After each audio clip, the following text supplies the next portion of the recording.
Alhamdulillah, wassalatu wassalamu ala rasulillah. Les éloges reviennent de droit à Allah. Il a en effet toutes les qualités de la perfection. Et dans chacune des qualités de sa perfection, il a la perfection. Et cette qualité atteint le degré le plus élevé de la beauté et de la majesté. Wa anna ila rabbika al-muntaha. Et éloge à son messager Mohammed, l'homme qu'il a choisi pour transmettre son message et qui nous a enseigné ce qui nous permet de vivre, de connaître la réelle vie, la vie du cœur, et qui a permis aux âmes d'être réanimées après une longue période sans prophète. Amma ba'du fa marhaban bikum jami'a, bienvenue à tous. On continue donc le tafsir de Surat al-Isra et on est arrivé au verset 21, se terminant par wa ma kana 'ata'u rabbika mahdhura avec un va. On avait attiré l'attention sur la différence entre mahzour avec un dhal qui signifie ce qui est redouté et mahzour qui signifie ce qui est interdit, comme quelque chose qui est encerclé par une barrière qui empêche d'y avoir accès. D'où le terme en arabe hadira. Et on retrouve dans le Coran kahashim al-muhtadir. Al-hadira, c'est ça, c'est comme un enclos qui est donc encerclé par une barrière qui empêche les animaux de l'intérieur de se retrouver à l'extérieur et ceux de l'extérieur de se retrouver à l'intérieur. Et c'est le terme qui a été repris par les fuqaha, les juristes, pour signifier ce qui est interdit, ce qui est haram. Ils disent haram et ils disent également mahzour. Donc dans ce verset, Allah affirme que ces dons, ces largesses ne sont pas interdites dans le sens où personne ne peut empêcher quiconque d'être touché par la grâce d'Allah et de bénéficier de ses dons. Ensuite, Allah subhanahu wa ta'ala dit Unzur kayfa faddalna ba'dahum ala ba'd. Qala al-shaykh fi ad-dunya. Et il sera ensuite question de al-akhirah. Donc ici-bas déjà, observe, prends acte, rends-toi compte qu'Allah a favorisé certaines personnes par rapport à d'autres. Il a donné à certains plus qu'à d'autres. Il a donc fait en sorte que les gens ne soient pas sur un même pied d'égalité pour ce qui est du matériel et ce qui est des possessions, ce qui est des richesses. Cela concerne, comme on vient de le dire, la situation matérielle, donc économiquement, les gens sont plus ou moins riches. Également dans le bien-être ou les facilités dont les gens profitent. Certains ont la vie plus facile que d'autres, et certains traversent plus de difficultés que d'autres. Al-yusr wal-usr wal-ilmi wal-jahli, également sur le plan de la connaissance, certains sont plus savants que d'autres. Wal-aqli was-safahi, certains sont plus raisonnables que d'autres. وغير ذلك من الأمور التي فضل الله العباد بعضهم على بعض بها, etc. وللآخرة, donc cela concerne cette vie d'ici-bas, comme on peut le constater autour de nous. Cela concernera également l'au-delà, à une échelle bien plus grande. وللآخرة أكبر درجات وأكبر تفضيلا. Les différences qui séparent les gens dans l'au-delà sont bien plus gigantesques que celles qui séparent les gens ici-bas. Donc tu as ici-bas un aperçu des différences qu'il y aura entre les gens, mais qui seront bien plus décuplées dans l'au-delà et encore plus flagrantes. وأكبر تفضيلا فلا نسبة لنعيم الدنيا ولذاتها إلى الآخرة بوجه من الوجوه. Aucune comparaison n'est possible entre le plaisir, les délices de ce bas monde comparé à ceux de l'au-delà. فكم بين من هو في الغرف العاليات واللذات المتنوعات والسرور والخيرات والأفراح ممن هو يتقلب في الجحيم. Ou comme est grande la différence, énorme la différence entre celui qui occupe des chambres élevées, qui baigne dans les différentes formes et facettes du plaisir et des délices, dans celui qui est gorgé de félicité et déborde de bien-être, et celui qui subit l'enfer, mimman huwa yataqallabu fil jahim wa yu'adhabu bil 'adhab al alim, celui qui goûte au châtiment douloureux. Wa qad halla 'alayhi sakhatu ar-rabb ar-rahim. Et par-dessus cela, il a comme peine encore plus pénante, pénalisante, le fait qu'Allah, bien qu'il soit celui qui a pitié et qui prend soin de ses esclaves, eh bien, il est en colère contre lui. Donc, quelle comparaison pourrait-il y avoir entre ces deux états?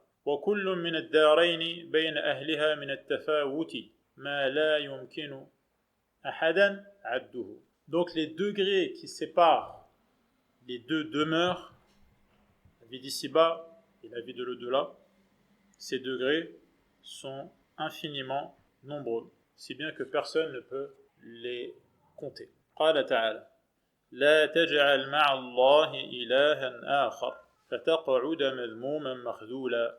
أي لا تعتقد أن أحدا من المخلوقين يستحق شيئا من العبادة.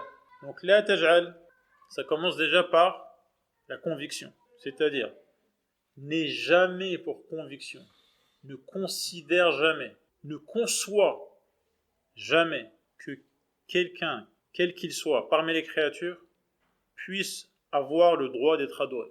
وَلَا تُشْرِكْ بِاللَّهِ أَحَدًا مِّنْهُمْ.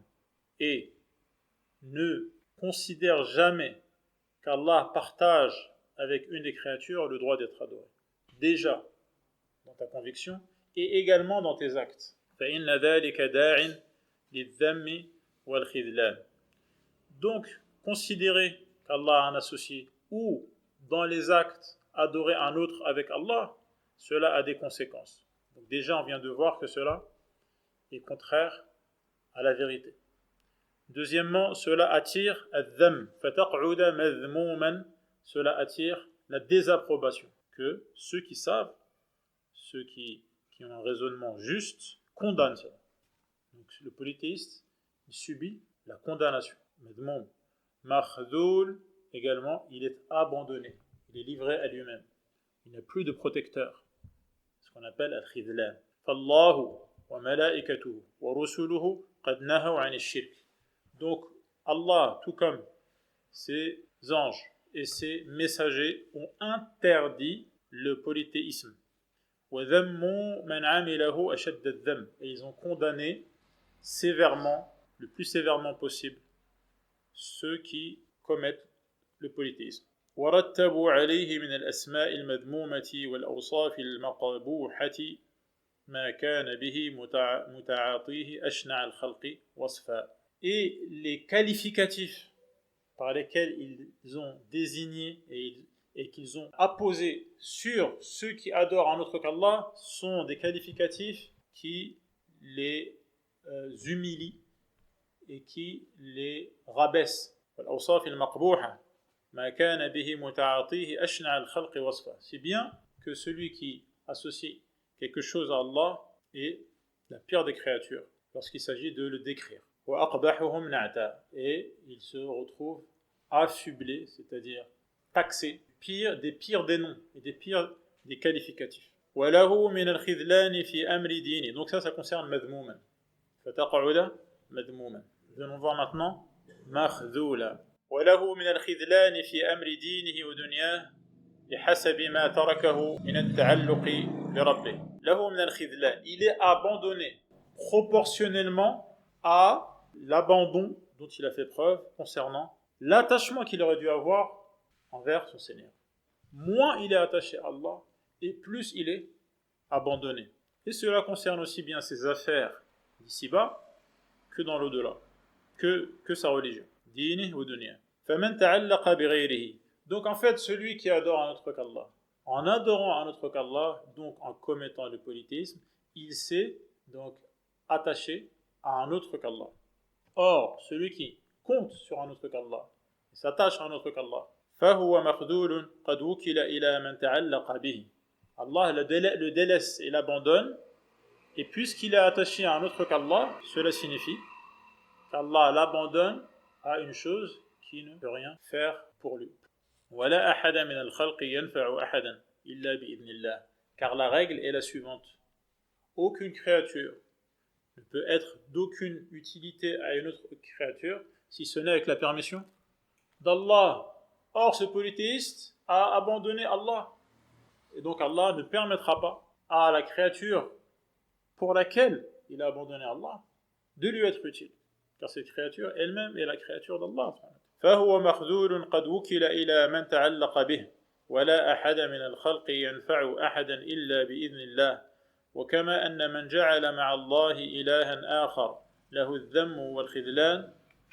Donc par raisonnement inverse, ça c'est une manière de méditer le Coran. Donc on rappelle la méditation pour nos musulmans, ça n'a rien à voir avec le bouddhisme et le New Age et ces formes de méditation soporifique et ténébreuse. Non, méditer le Coran, il y a des règles, c'est-à-dire observer ce qu'Allah veut dire sous différents angles, en faisant des comparaisons, en rapprochant les choses qui ont un lien, d'accord, en faisant les distinctions qu'Allah veut qu'on fasse, en faisant les liens qu'Allah veut qu'on fasse, pour que les choses s'éclaircissent. D'accord? C'est ça, tadabbur. Donc ici, on a un exemple, c'est le raisonnement inverse. Quel est le raisonnement inverse? Celui qui adore un autre qu'Allah se détourne d'Allah. Donc, il mérite la condamnation et l'abandon. Par raisonnement inverse, celui qui n'adore qu'Allah et donc se détourne de tout ce qui est adoré à part Allah, il mérite également l'inverse de la condamnation. Donc, il mérite l'approbation, d'accord? Et il mérite l'aide et le soutien d'Allah.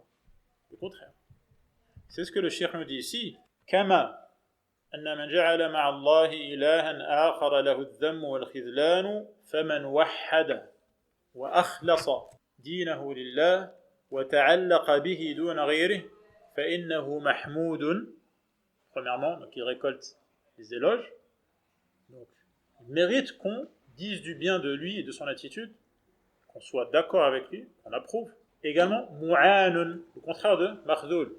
Il obtient l'aide d'Allah dans toutes ces situations. mu'anun fi jami'i ahwalihi. قال تعالى وقضى ربك ألا تعبدوا إلا إياه لما نهى تعالى عن الشرك به أمر بالتوحيد. Il y a donc dans le verset précédent qu'on vient de voir une interdiction de commettre le polythéisme. Dans ce verset maintenant, il y a l'ordre de n'adorer qu'Allah. C'est ce qu'on appelle at-tawhid. فقال وقضى ربك قضاء دينيا. Donc Allah a décrété dans sa loi religieuse et également وأمر أمرا شرعيا, il a ordonné, il a donné cet ordre juridique, à savoir l'obligation de n'adorer qu'Allah. ألا تعبدوا أحدا من أهل الأرض والسماوات الأحياء والأموات لا تعبدوا. Donc ça a une portée générale. N'adorez rien, ni dans les cieux, ni dans la terre, ni les vivants, ni les morts, illa iya, sauf lui, c'est-à-dire Allah. لأنه الواحد الأحد, car Allah est unique. Et comme il est unique, il ne partage pas ce qui fait qu'il est unique avec un autre, sinon il ne serait plus unique. Donc c'est le sens de al-wahid, al-ahad. Al-fard, donc c'est un sens proche de al-wahid, et al-ahad c'est une information qui est donnée, ce n'est pas un nom à ma connaissance. Al-fard, as-samad, donc c'est un nom d'Allah, comme vous savez tous. Allahu as-samad. As-samad c'est celui, il va expliquer, alladhi lahu kullu sifati kamal, celui qui a réuni toutes les qualités de la perfection. Et puisqu'il réunit toutes les qualités de la perfection, c'est vers lui que toutes les créatures se dirigent lorsqu'elles ont un besoin, lorsqu'elles sont dans le besoin. C'est le sens de as-samad. وَلَهُ مِنْ تِلْكَ الصِّفَةِ أَعْظَمُهَا. Donc c'est ce que j'ai dit dans l'introduction. لَهُ كُلُّ صِفَةِ كَمَالٍ وَلَهُ مِنْ تِلْكَ الصِّفَةِ أَعْظَمُهَا. Donc toutes les qualités de la perfection, Allah les possède. Et chacune de ces qualités est à la perfection. Donc il a toutes les qualités de la perfection et chaque perfection est à la perfection. Et il n'y a qu'un seul qui réunit tout cela. C'est donc lui le seul qui mérite d'être adoré. على وجه لا يشبهه أحد من خلقه. Et donc, pour chaque qualité de perfection, Allah a la perfection et la plénitude, si bien qu'aucune créature ne lui ressemble, même si elle a, de manière globale et générale, cette qualité, comme le fait de savoir, par exemple, le fait de voir, le fait d'entendre, le fait d'être vivant. Les créatures ont globalement, grosso modo, ces qualités, mais n'ont pas la perfection dans ces qualités. L'être humain, il a la qualité de vivre, qui est une qualité de perfection, mais il n'a pas la perfection absolue et la plénitude dans cette qualité. La preuve, c'est qu'avant d'être vivant, il était mort. Et il va vivre quelques années, et il sera mort encore une fois. Et pendant cette vie, sa vie elle-même est vacillante. Des fois, elle est malade, des fois, il dort, il est fatigué. Ce n'est pas une vie parfaite. Contrairement à la vie d'Allah, qui est une vie qui a toujours existé et qui existera toujours, et qui ne souffre d'aucune faiblesse. C'est pour cela qu'il ne dort pas. Aucune imperfection ne vient entacher la perfection de cette qualité. Même chose pour la vue, même chose pour l'ouïe, etc. Allah nous ordonne de n'adorer que lui, c'est un ordre, donc on doit obéir, mais il y a également une justification, une sage raison qui fait qu'il ne peut pas en être autrement. Première, c'est que, vu qui est Allah, celui qui a toutes les qualités de perfection, il mérite donc d'être adoré rien que pour cela. Vu qui il est et vu ce qu'il fait. En effet, tous les bienfaits, visibles ou pas, dont bénéficient les créatures qui ont lieu dans cet univers, proviennent d'Allah et ne proviennent que d'Allah.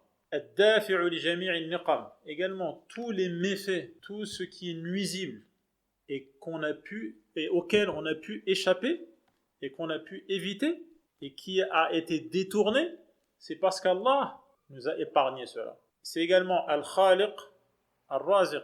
Donc c'est celui qui a créé chacune des créatures et lui a donné la subsistance, et c'est même encore plus subtil.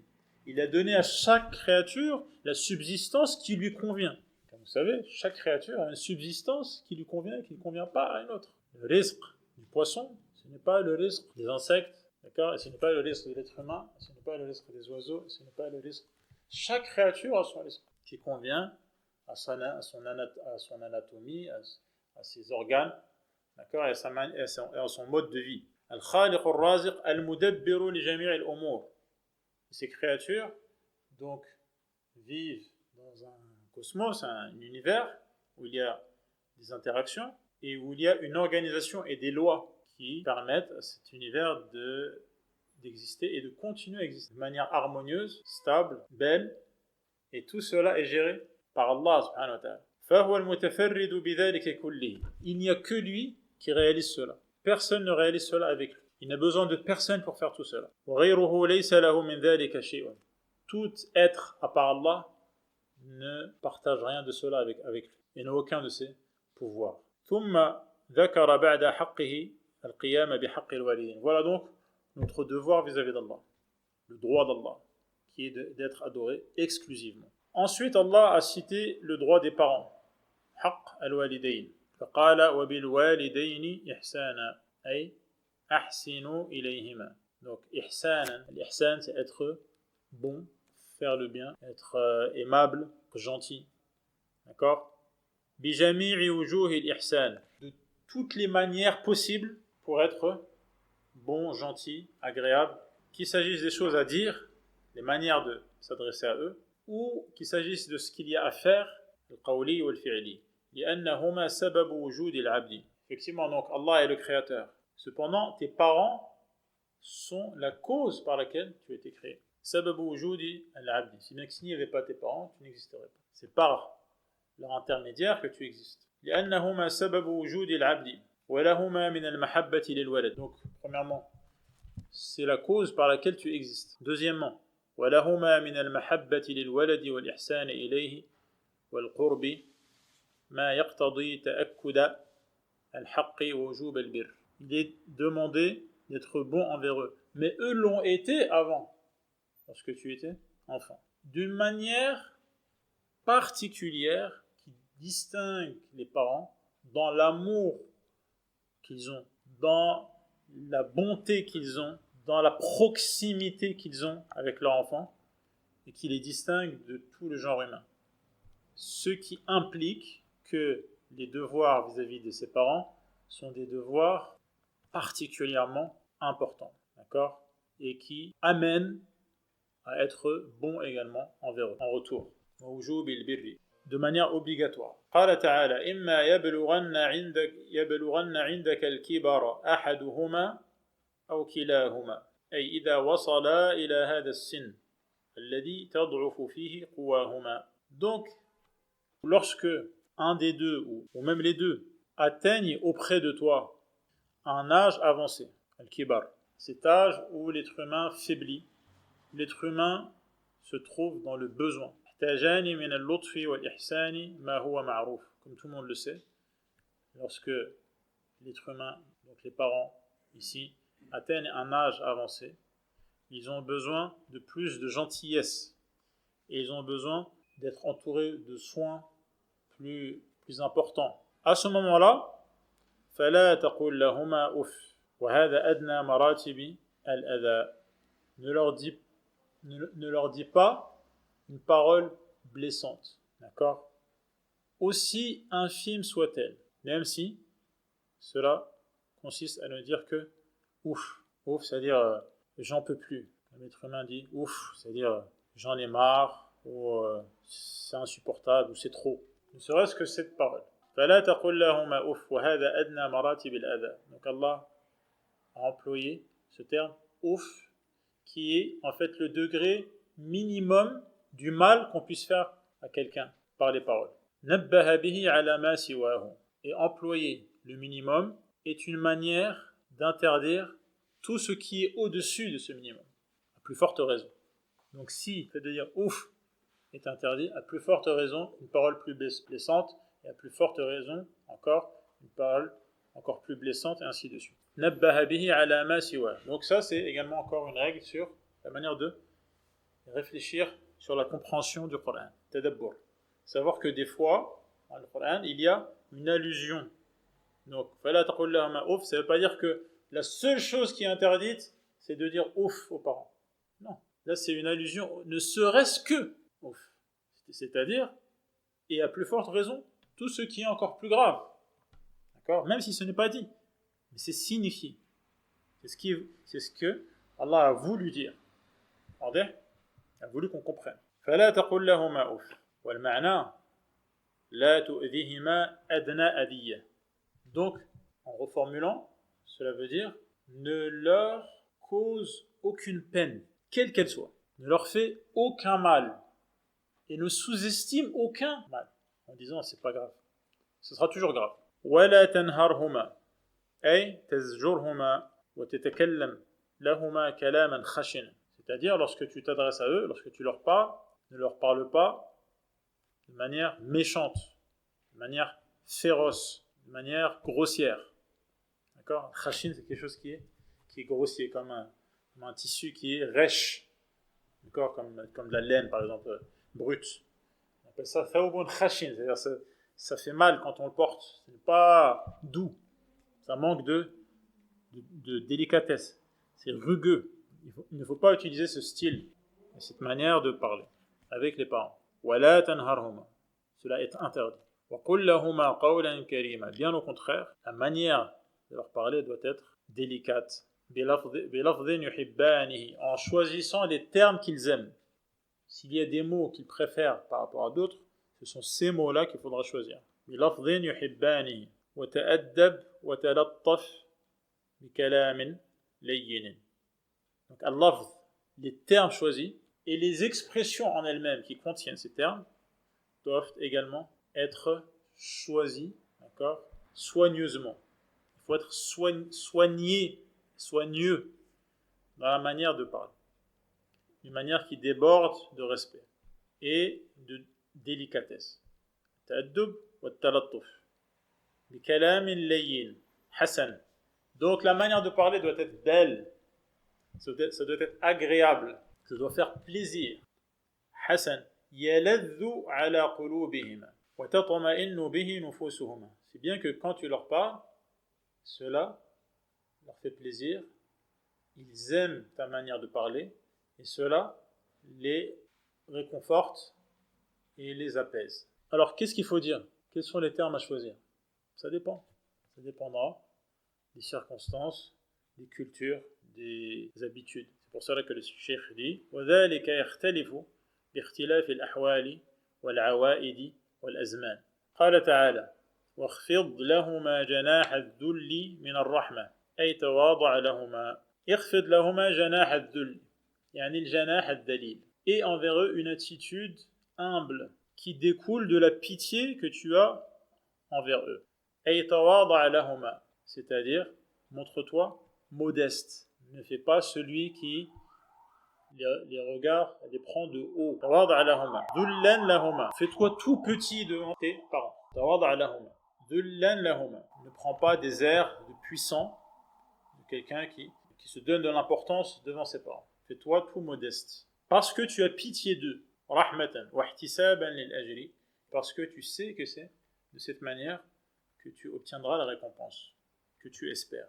لا لأجل الخوف منهما, tu n'as pas cette attitude envers tes parents, cette attitude de gentil enfant qui se fait tout petit et modeste devant ses parents. Tu ne fais pas cela parce que tu as peur d'eux. D'accord? Pour cela qu'Allah précise min ar-rahma aw ar-raja'i lima lahuma. Tu ne fais pas cela parce que tu espères qu'ils te donnent quoi que ce soit. Non, c'est parce que tu as pitié d'eux. Min ar-rahma. C'est cette pitié qui te dicte cette attitude. وَنَحْوِ ذَلِكَ مِنَ الْمَقَاصِدِ الَّتِي لَا يُؤْجَرُ عَلَيْهَا الْعَبْدُ. Car si cela était la motivation, il n'y aurait pas de récompense. Être modeste envers quelqu'un parce qu'on a peur de lui ou parce qu'on espère obtenir un intérêt, ce n'est pas une attitude pour laquelle on est récompensé. Quand est-ce qu'on est récompensé? Quand on fait cela avec nos parents parce qu'on a pitié d'eux. وَقُلْ رَبِّ ارْحَمْهُمَا أي أُدْعُ لَهُمَا بِالرَّحْمَةِ.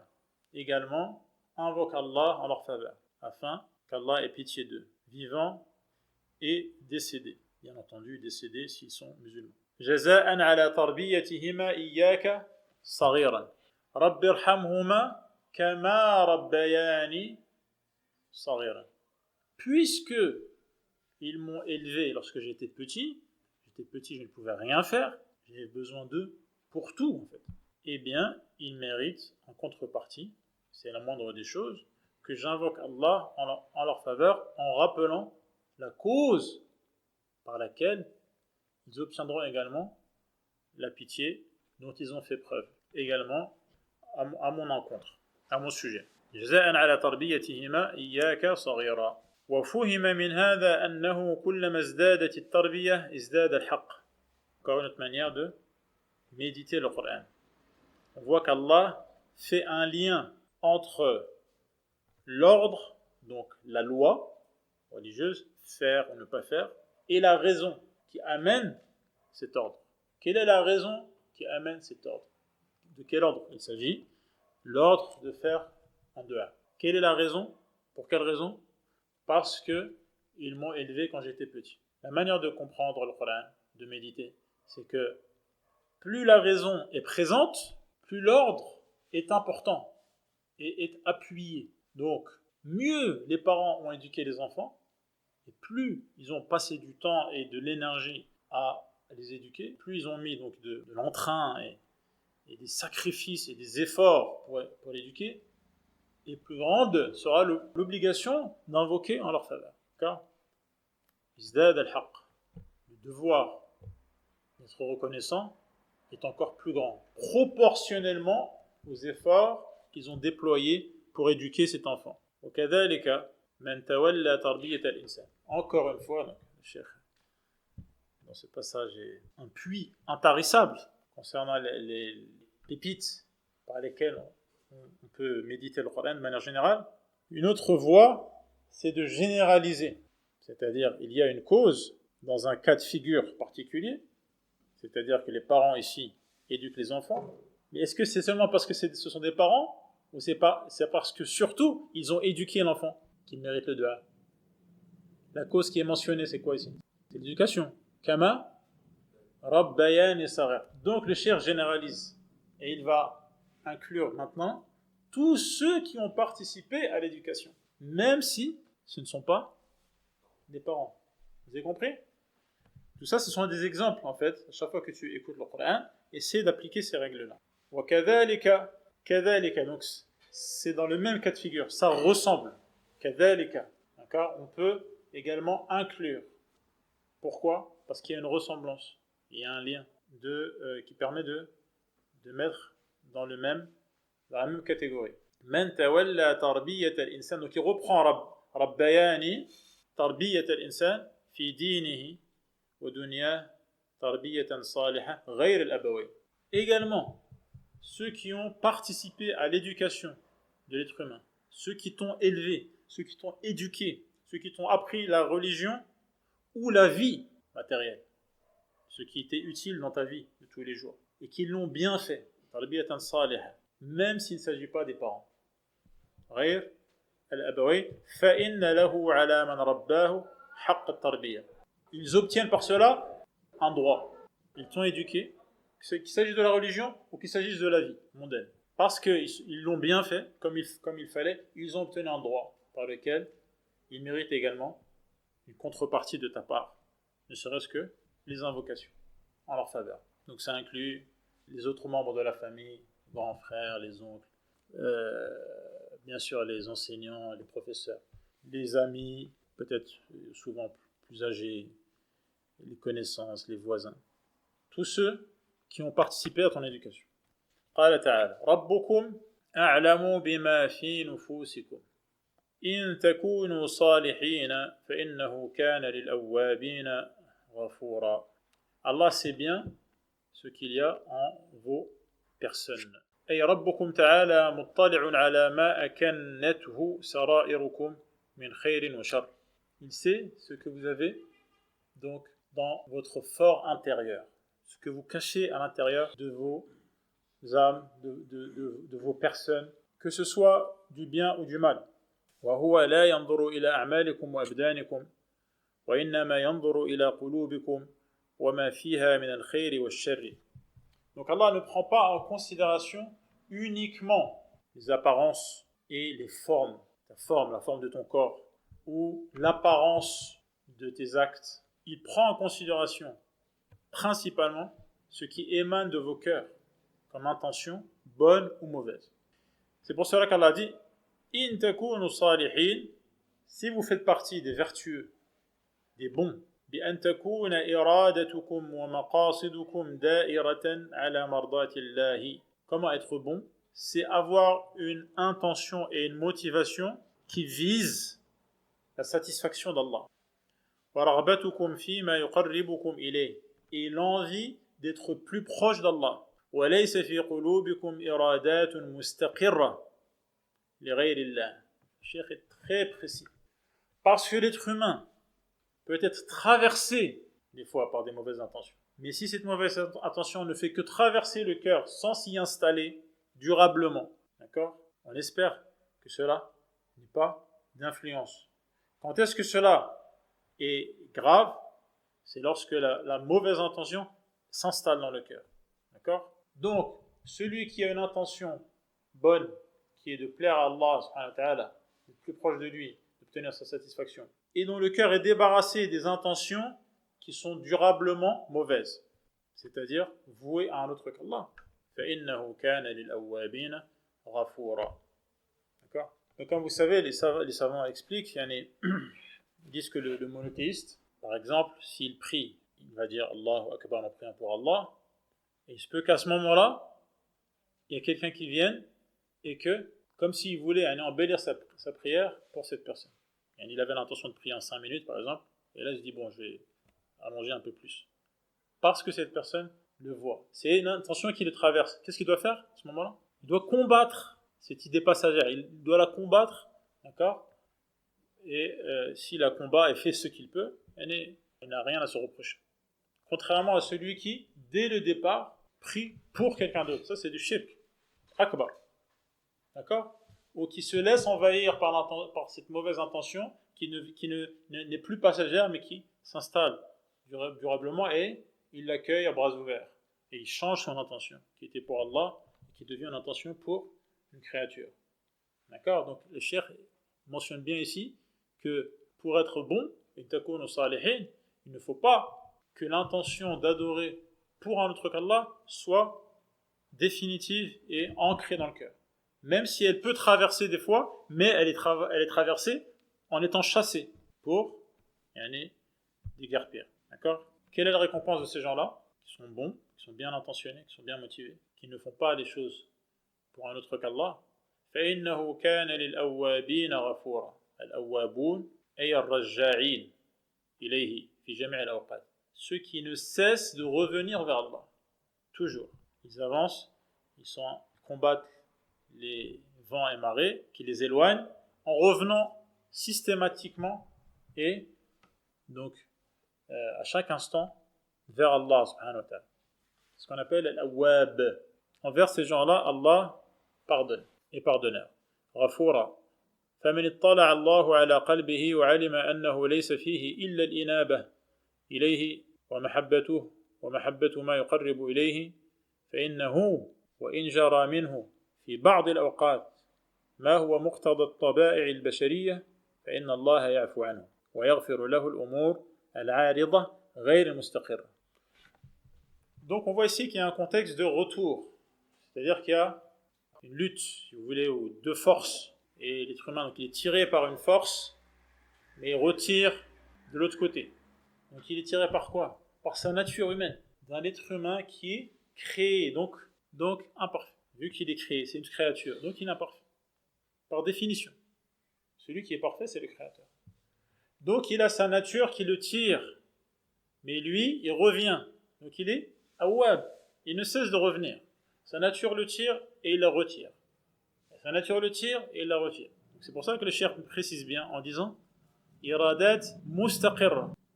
S'il est tiré par sa nature, mais il ne retire pas, et là il laisse s'installer le mal et la mauvaise attention. Mais s'il retire à chaque fois en revenant vers Allah, il ne laisse pas s'installer, ce qui est contraire à la satisfaction d'Allah. Donc, lorsqu'Allah sait que dans ton cœur, il n'y a que le retour vers Allah à chaque instant, l'amour d'Allah et l'amour de ceux qui rapprochent d'Allah, même si parfois tu commets ce qui est nécessairement lié à la nature humaine, Allah le pardonne. Les péchés, les négligences, Allah le pardonne. Et il efface ce qui est occasionnel. D'accord? C'est occasionnel, ce n'est pas une base ou quelque chose de permanent. D'accord? قال تعالى وآت ذا القربى حقه والمسكين وابن السبيل آت ذا القربى حقه. Donne au proche, celui avec lequel tu as un lien de famille, accorde-lui son droit, son dû. من البر, la bonté, والإكرام, la générosité, الواجب والمسنون, qu'il s'agisse de ce qui est obligatoire, parfois c'est obligatoire, et parfois c'est recommandé. وذلك الحق يتفاوت بتفاوت الأحوال والأقارب. Ce droit est donc variable selon les situations, selon le lien de proximité familiale, selon le besoin dans lequel se retrouve la personne, son degré de pauvreté ou de besoin, وعدمها والأزمنة également, d'un moment à un autre, d'une période à une autre. Donc il faut savoir comment mesurer cela et comment jauger les besoins de chacun et donc les devoirs envers chacun. والمسكين آتِ حقه, accorde également aux pauvres son dû. من الزكاة, à partir de la zakat, donc pilier de l'islam, ومن غيرها, et plus. لتزول مسكنته, afin qu'il se débarrasse de sa pauvreté, de son état de pauvreté, de précarité. Également, وابن السبيل, Ibn al-Sabil, celui qui est de passage. D'accord, Sabil, c'est le chemin. وهو الغريب المنقطع به عن بلده. Al-Gharib, c'est l'étranger, celui qui n'est pas du pays, et il n'a pas les moyens de se rendre chez lui. Donc il est dans un pays qui n'est pas le sien, et il n'a plus de ressources. فيعطى الجميع من المال. Donc toutes ces catégories-là, les proches, les parents, avec un lien de parenté, al-miskin, miskin, celui qui est dans le besoin, ibn as-sabil, celui qui est étranger à la région et qui n'a plus de ressources. Tous ces gens reçoivent une part de nos richesses. Min al-mal, ala wajhin la yadurru al-mu'ti. Une part qui n'atteint pas une importance qui va être préjudiciable à celui qui donne. Il donne ce qu'il peut sans se faire du mal à lui-même. Une part qui est supportable. لا يضر المعطي ولا يكون زائدا على المقدار اللائق. Donc ça c'est la première considération. Il donne mais pas à un point où se mettre lui-même en difficulté. Deuxièmement, il ne donne pas au-dessus de ce qui convient de donner à ce genre de personne. زائدا على المقدار اللائق فإن ذلك تبذير. Sinon, cela devient du gaspillage. C'est pour ça qu'Allah dit ensuite ولا تبذر تبذيرا.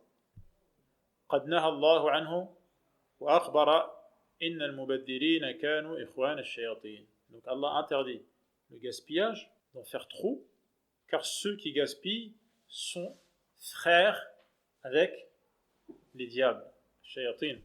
لأن الشيطان لا يدعو إلا إلى كل خصلة ذميمة, car de toute manière, الشيطان n'invite que vers tous les défauts.